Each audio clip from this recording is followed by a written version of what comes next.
There is barely any snow on the ground, and here, just west of Lake Nipissing, spring is getting well underway. The first spring wildflowers will be out soon, but for now the moss and lichens add a new vibrancy to the land. In early spring they are soft and colorful and look like tiny worlds at our feet.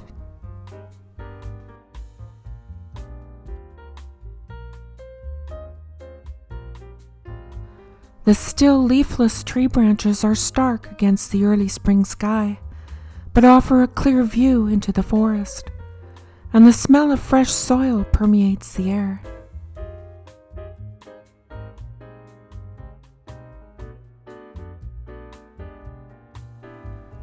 Today, Harry and I cycle from Levine to Sudbury on the Voyageur Trail, which is part of the Canadian Trail. But before we get started, please give the like button a gentle nudge and then release it into the forest.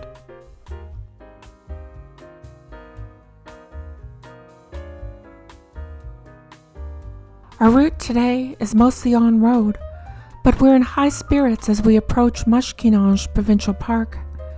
We'll leave the roads behind for a while to explore the forest trail and look forward to sunlight filtering through the bare branches and woodland creatures bustling about.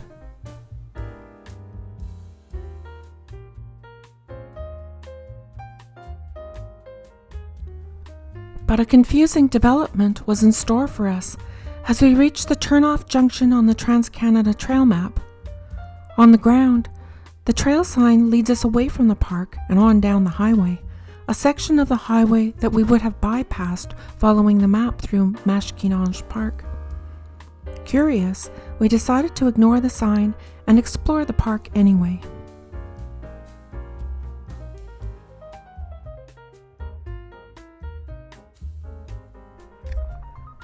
Muskie Island Road leads us to the park entrance, albeit with a few confusing twists and turns. Soon, we find ourselves at a charming parking lot with an information sign and map of the park and a faded Canadian Trail sign.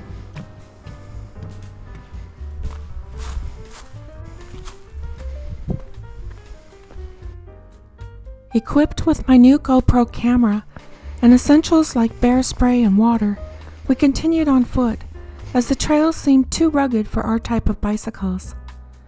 The trail leads us through enchanting scenery, with mosses and lichen adorning the rocks, and the forest alive with the sounds of nature.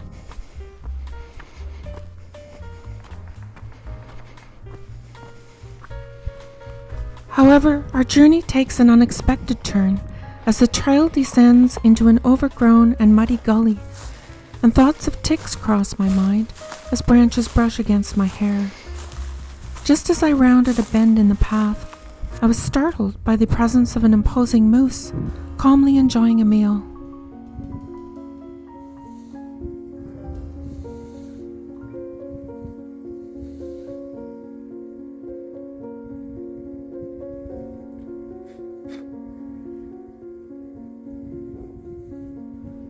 After letting me capture a few photos, the moose wanders away, and we continue on back to the trailhead, mindful of the muddy and overgrown path, red flags for ticks.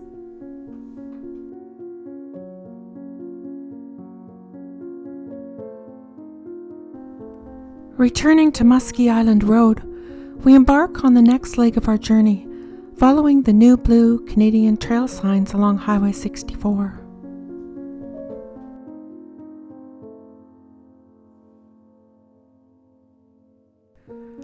As we cycle southward on the Voyageur Trail, the rural roads offer glimpses of Lake Nipissing's West Bay and picturesque farms.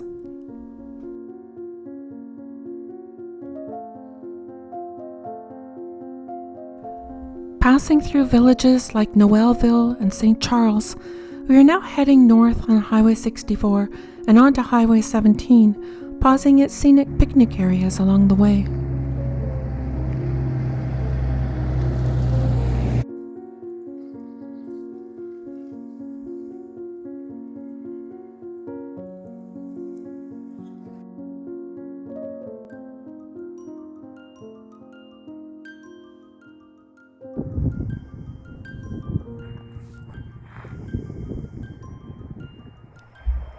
On Highway 17, we near the end of our journey.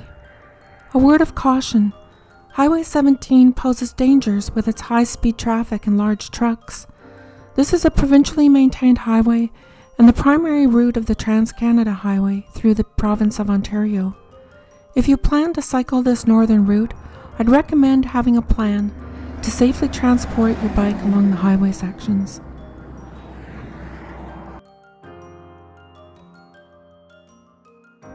As we reach the city limits of the region of Sudbury, our path intertwines with that of a couple stepping out of their home to investigate the source of their dog Billy's excited barks. It's chance encounters like these that make our adventures memorable. Hey there. Yes. So that's it for today. Don't forget to subscribe and hit the notification bell so you won't miss any of our episodes as we travel the longest trail in the world. And I'll see you all again very soon.